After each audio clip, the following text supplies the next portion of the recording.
లైట్‌గా ఫీవర్ ఉంది అని చెప్పి మెడికల్ షాప్‌లోకి వెళ్ళి పారాసెటమాల్ టాబ్లెట్ ఒకటి తీసుకొని వేసుకుందాం అనుకున్నాం డోలో. కాకపోతే సర్లే పక్కనే కదా గవర్నమెంట్ హాస్పిటల్ ఉంది కదా! ఎందుకైనా మంచిది రోజులను బట్టి జ్వరాలు ఎలా వస్తున్నాయో తెలియట్లేదు అని చెప్పి గవర్నమెంట్ హాస్పిటల్‌కి వెళ్ళాను. వెళ్తే లైన్ అయితే మామూలుగా లేదండి.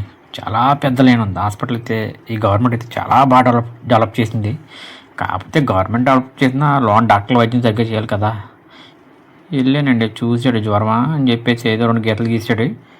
తీరా మెడిసిన్ తీసుకోవడానికి వెళ్ళి మెడిసిన్ తీసుకునేలోకి పారాసెటమాల్ 350 ఇచ్చాడు డోలో.